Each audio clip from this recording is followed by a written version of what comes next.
আন্তর্জাতিক জল সীমা লঙ্ঘনের অভিযোগে সুন্দরবন এলাকায় ৩৪ জন মৎস্যজীবীকে আটক করলো বাংলাদেশ। বাজেয়াপ্ত করা হয়েছে তাদের সঙ্গে থাকা দুটি ট্রলার এফবি ঝড় এবং এফবি মঙ্গলচণ্ডী ৩৮কে। জলসীমা লঙ্ঘনের অভিযোগ বাংলাদেশে আটক হয়েছে পশ্চিমবঙ্গের একাধিক মৎস্যজীবী। প্রাথমিকভাবে জানা গেছে কয়েকদিন আগেই দক্ষিণ ২৪ পরগনার কাকদ্বীপ থেকে মাছ ধরার উদ্দেশ্যে রওনা দিয়েছিল ওই মৎস্যজীবীরা। বঙ্গোপসাগরের উপর বাংলাদেশের মোংলা বন্দরের কাছে তাদেরকে আটক করে বাংলাদেশের নৌবাহিনী। কি রয়েছে এই মুহূর্তে আপডেট, বিস্তারিত জানবো। টেলিফোন লাইনে যুক্ত হয়ে গেছে প্রতিনিধি সৌম্য মুখার্জি। সৌম্য, বাংলাদেশের নৌবাহিনীর তরফ থেকে কি কিছু জানা গেছে? দেখো, এটা জানা গেছে নৌবাহিনীর তরফ থেকে যে বিবৃতি দেওয়া হয়েছে যে আন্তর্জাতিক জল সীমান্ত লঙ্ঘন করে ভারতের পশ্চিমবঙ্গের কাকদ্বীপের কয়েকটি ট্রলার বাংলাদেশে ঢুকে পড়ে বলে তাদের নজরদারি টিম তাদের খবর দেয়। এরপরে তারা যখন সেই ওই এলাকায় নজরদারি চালাচ্ছিল সেই সময় দেখতে পায় যে ভারতের জলসীমায় মাছ ধরছে কয়েকজন মৎস্যজীবী এবং সঙ্গে সঙ্গে ট্রলারগুলির গতিবিধির উপর নজর রাখা হচ্ছিল। এরপরে সেগুলোকে ধাওয়া করে বাংলাদেশের নৌবাহিনীর জওয়ানরা। তারপর সেগুলোকে বাংলাদেশের মোংলা বন্দরের কাছে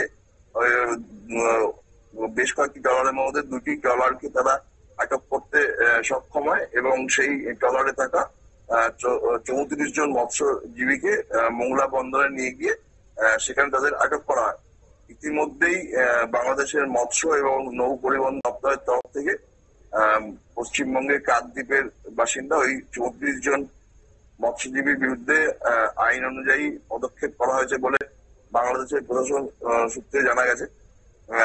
যেটা এরপরেই ওই মৎস্যজীবীর পরিবারের তরফে যোগাযোগ করা হলে জানা গেছে যে তাদের পরিবারের কাছে ফোন এসেছিল বাংলাদেশ থেকে এবং সেই ফোনে দক্ষিণ ২৪ পরগনার কাকদ্বীপ থেকে যে মৎস্যজীবীরা গিয়েছিল কয়েকদিন আগে মাছ ধরতে তাদের বাংলাদেশ প্রশাসন আটক করেছে বলে জানানো হয় এবং তারা সেখান থেকে ফোন করে জানায় যে আটক করে থানায় রাখা হয়। তারা প্রত্যেকেই সেখানে ভালো আছে, কিন্তু যতক্ষণ পর্যন্ত না তারা বাড়ি ফিরছে সেই চিন্তাতেই পরিবারের সদস্যরা আতঙ্কের মধ্যে রয়েছে। এই ঘটনাকে কেন্দ্র করে কাকদ্বীপ এবং নামখানার উপকূলবর্তী যে এলাকাগুলো থেকে ওই মৎস্যজীবীরা গেছিল সেই পরিবারগুলোর মধ্যে শোকের ছায়া চলে এসছে। কারণ ওই এলাকা থেকে প্রতিদিনই প্রচুর মৎস্যজীবী মাছ ধরার জন্য গভীর সমুদ্রে যান, কিন্তু এর আগে সেইভাবে বাংলাদেশের নৌসেনা তাদের উপর এইভাবে নজরদারি চালাতো না বা এইভাবে তাদের গ্রেপ্তার করতো না। কিন্তু এখন সেই ধরনের ঘটনা ইউনিস সরকার আসার পর থেকেই বাংলাদেশের নৌসেনা ভারতের মৎস্যজীবীদের তাদের জলসীমা অতিক্রম করলেই বা জলসীমা অতিক্রম করার আগেও পাকড়াও করছে বলে অভিযোগ। বিষয়টি জানতে পারার পরেই পশ্চিমবঙ্গ মৎস্য দপ্তরের তরফ থেকে আটক হওয়া মৎস্যজীবীদের দেশে ফিরিয়ে আনার জন্য উদ্যোগ নেওয়া হয়েছে। এ বিষয়ে বাংলাদেশের ভারতীয় দূতাবাস তার আধিকারিকদের সাথে যোগাযোগ করেছে পশ্চিমবঙ্গের মৎস্য দপ্তর। এই বিষয়টি নিয়ে অভিযোগ উঠছে যে বারবার এভাবে ভারতীয় মৎস্যজীবীদের আটক করা হচ্ছে।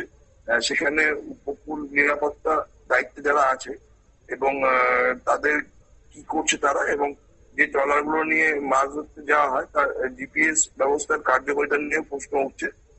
পাশাপাশি সীমান্তবর্তী জলসীমায় মাছ ধরার সময় আরো সতর্ক থাকার বার্তা দিচ্ছে পশ্চিমবঙ্গের মৎস্য দপ্তরের আধিকারিকরা। বিএসএফ এর তরফ থেকে এই বিষয়ে মৎস্যজীবীদের সতর্ক করা হয়েছে।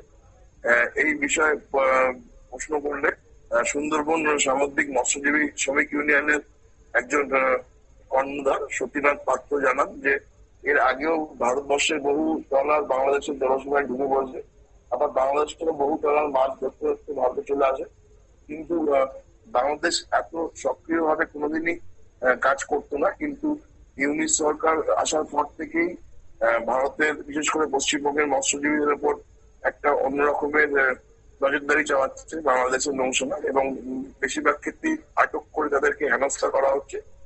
এই জন্য ভবিষ্যতে যাতে ভারতের মৎস্যজীবীরা বাংলাদেশের জলসীমায় প্রবেশ করার বিষয়ে সতর্ক থাকে, সেটাই পরামর্শ দেওয়া হয়েছে। পাশাপাশি যত তাড়াতাড়ি সম্ভব আটক হওয়া ওই 34 জন মৎস্যজীবীকে দেশে ফেরানোর ব্যাপারে তদবির করা হচ্ছে। এখন দেখার যে বাংলাদেশ সরকার যেহেতু ওই আটক মৎস্যজীবীদের বিরুদ্ধে আইনানুগ পদক্ষেপ নিয়েছে, তাহলে আইন মেনে কিভাবে তাদের দেশে ফেরানো যায় সেই চেষ্টাই করা হচ্ছে। অঙ্কিতা, ধন্যবাদ। অর্থাৎ আইন মেনে কিভাবে দেশিদাদেরকে ফেরানো যায় সেই চেষ্টাই কিন্তু করা হচ্ছে।